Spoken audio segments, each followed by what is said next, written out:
Welcome back to Stade. Gilbert, Brutus, is that the right way to say it? Tommy Makinson, thanks for joining us. That's the right way, mate. Thank you very much. Now, we saw you play last week and we saw you come off, and the news at the media conference afterwards is that your season might be over with a shoulder injury. What's the latest on that? Yeah, it's good news. The season's definitely not over. Hoping to be back next week against Wigan. Just missed out this week, just a bit too quick really. I had an x-ray after the game just to check any fractures and possible issues with the shoulder, but it was just a sort of a slipped AC joint. It's a big injury, but it's not big enough to keep a rugby league player out for too long. You know, many rugby league players have had it, so yeah, I'll be fine, mate. Hopefully in the next few weeks I'll be back. Doing a little bit of research was unusual for me today. One try to go ahead of Keith Senior and Paul Wellens into, is it fourth? No, ninth? No, anyway, and one try to reach. So you're right on the cusp there of some scoring milestones, you know. Yeah, I think I'm one away from 200. One away from 200. One away from 200. Yes. Yeah. So it'd be nice to get that if I can this year. But obviously, last week was on the back of some great work by the team. I thought it was a lot better performance from us, and hopefully we can see that tonight as well. But the personal goals are always nice, but. Yeah, I'd like to see a good win by Catalans today for sure. Now, I guess, you know, like a lot of people who joined Catalans this year, the only way was up. It was a bright future ahead. There was a lot of big names on their roster this year, but it just hasn't worked out for the team, has it? We had Sam Tompkins sitting here. I think I was there and he was here a couple of last home game, and he had his thoughts on why that's happened. What are your thoughts? Yeah, it's just not quite gone the way we expected. I think obviously at the start of the year we were so positive, obviously before that as well in pre-season, the names we've signed, and yeah, for whatever reasons that may be, there's obviously probably a few people higher pay grade than me can explain that to you, but it's just not quite clicked this year. We've just not quite clicked or gelled as a team like we thought we would, and our performances haven't been good enough, you know, as individuals and as a collective, so it's been disappointing obviously, personally and as a team, but yeah, you play the game, it's a team sport. You know, we've just not quite hit it off as a team.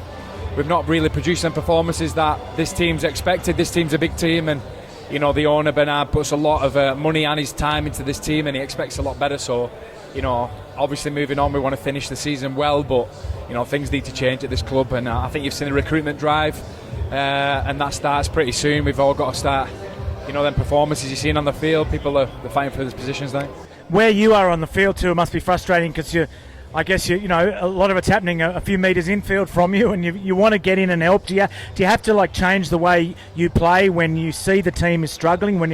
Yeah, well, I think we've struggled this year, and you know, we've got a few young boys who's coming in them key positions. You know, we lost a few we lost Archer Morgan at the start of the year, our 7, and then had a few injuries across the spine. And you can see it unfolding sometimes. You know, on an edge, you can see.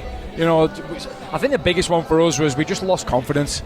You know, and as soon as you lose confidence, you start playing within yourselves, and you can see that happening. And obviously, me on an edge, who thrives off, you know, getting the ball off people. It was, yeah, we've struggled, and there's nothing more than I love scoring tries, and yeah, I've not done that enough this year, and you know, hopefully we can get back to doing it. But yeah, it's just like I've said, repeated. Really, we've struggled as a team. You know, this year it's not being quite nowhere near where we wanted to be. So. It's got to improve. Now, what about coming over here and your preconceptions of the club and the scene around the club? We're seeing the fans come in at the moment, the music playing in the background. Did any aspect of it surprise you from what you expected about, you know, the whole scene, not just on the field, but the whole club? Yeah, just like I knew how passionate they were, the French, the Catalonian people, but wow, like they're so passionate about rugby league. Rugby league's huge in this part of the world, do you know what I mean? They absolutely adore it, and to see what's going on in Super League at the minute, you know, with the, you know, whether the French clubs are in or out, you've seen, you know, Toulouse and things like that. We want to grow the game. People down here also want to grow the game, expand the game, and it's just not being allowed to happen. But yeah, I think they're so passionate. They love the rugby league. You'll see today, and you ask them Castleford fans and supporters when they go home, it's one of the favourite away grounds you know, you can go to. So yeah, nothing surprised me really. I knew how passionate they were. But yeah, it hits home really when you see them on the street after the game, and when you're not doing too well or you have a good win, they're always there. They're pretty supportive as well. You know, they had the report on the strategic review, and it did say to renegotiate the involvement of the French clubs. Now, it's been renegotiated a few times, and they seem to get screwed more each time. So what is the feeling here? Both clubs have been very diplomatic about it. They haven't gone in. But what is the feeling here about, the way the clubs are, being treated by the game in England? Yeah, for one, I think the clubs have to sort of line themselves up with the English Super League's visions. They can't. Their hands are tied. They can't say much. They can't do much. They have to agree. Do you know what I mean? It's sad, really. Speaking to people around the club and staff. Catalan have zero say in what's going on. And 1% of that I might understand. I understand what's going on within the game, the finances, the cut of money, but it just needs to be handled better. I think, like I said before, it's for me speaking out. It's a lot above my pay grade. I get it, and I understand there's a hell of a lot of things going on. But come down here on a Saturday, on a Friday night, a big Super League game. This is it. It's huge, and we want to grow our game. We can't just keep our game in that little corridor in England. I've been there. I played Saints. I played for Saints all my career. I played Saints against Wigan, and it's amazing. It's brilliant. But as soon as you step outside that bubble, not many people know what's going on. We've got to expand our game, and by shutting not just French, expansion. Cutting expansion off isn't the right way. We've got to grow our game, and I think there's a lot of strangulation going on at the minute. Clubs like Catalan, we pay for clubs travel, we pay for everything. We have to put so much money in a pot to enter the Challenge Cup. Just in case they get, God forbid they win. They win. Do you know what I mean? They just. I feel sorry for them because this club wants to be in the English Super League, European Super League so much. But I just think the people involved at the RFL at the minute don't. Yeah. And you were talking before we went on air about the Ashes. You excited about the Ashes? Absolutely. Cannot wait. I'm buzzing. I think it's been too long, has it?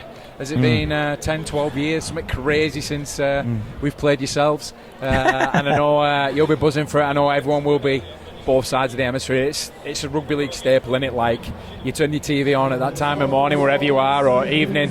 It's a huge event, and yeah, I'm really excited. And I think it could be a massive drive for rugby league as well. Get some of them stadiums sold out, show our product off. It's a way of starting anyway. We'll finish with this one, Tommy. You can't make the playoffs, so what do you think happens in the rest of the season? Who's your tip to win the big one? Yeah. You know what? I've been really impressed with St Helens. I think everyone wrote Paul Wellens and the team off about 10 rounds ago. They're going really well at the minute. I think Leeds look really good. Obviously, Wigan are champions for a reason, and Hull have hit that little bit of a dip. But yeah, I think there's I